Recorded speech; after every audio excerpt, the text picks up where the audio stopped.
ঈদ মুবারক, ঈদ মুবারক, ঈদের শুভেচ্ছা। আসসালামু আলাইকুম ওয়া রাহমাতুল্লাহ।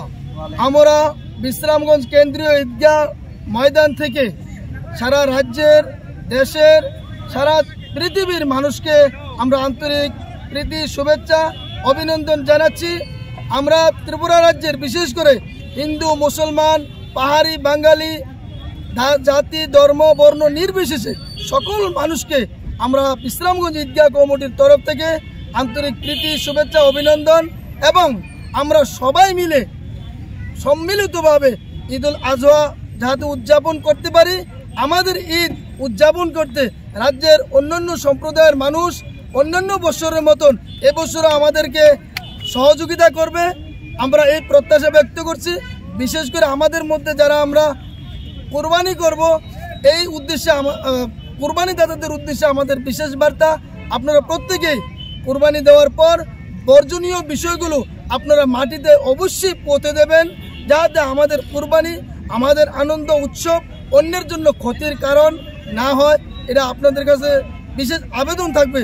পাশাপাশি রাজ্যের প্রশাসন, রাজ্যের মাননীয় মুখ্যমন্ত্রী, সংখ্যালঘু মন্ত্রী, সমস্ত দপ্তরের মন্ত্রী, আমলা, প্রশাসনের সবাইকে আমরা বিশ্রামগঞ্জ ঈদগাহ ময়দান থেকে শুভেচ্ছা জানাচ্ছি এবং ঈদ মুহূর্তে যাতে রাজ্যের প্রশাসন সতর্ক ভূমিকা পালন করে আন্তরিক দৃষ্টি রাখে, এটা আমাদের প্রত্যাশা।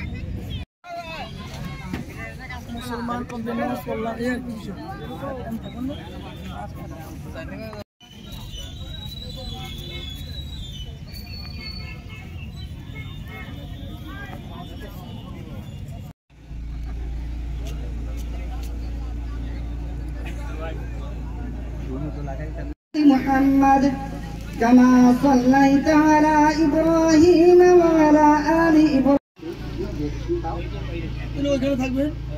ঠিক আছে আলহামদুলিল্লাহ।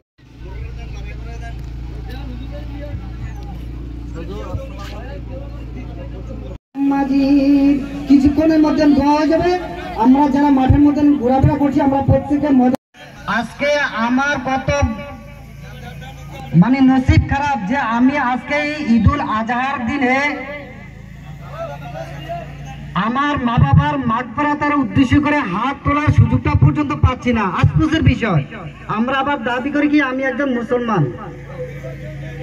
কি জন্য? একটু সবর করুন, ধৈর্য ধরুন, তাসবিহ পড়ুন। আপনারা কেন মাঠের মধ্যে উঠা বসা করতেছেন, চলাফেরা করতেছেন? এগুলো কি মুসলমানদের আখলাক? আমরা প্রত্যেকে চলে আসি, এসে মাঠের মধ্যে বসে যাই। যুবক ভাইরা, আমরা প্রত্যেকে চলে আসি, মা বাবার জন্য একটু দোয়া করে নিই। প্রত্যেকে ঈদগাহের জন্য সহযোগিতা করুন। বলবেন আল্লাহু আকবার, বলার সাথে সাথে কি করবেন আপনারা? এবারে তাকবীর দিবেন, তাকবীর দিয়ে হাত বাঁধবেন এবং সানা পড়বেন। সানা পড়ার পরে ইমাম সাহেব বলবে আল্লাহু আকবার, আপনারা হাত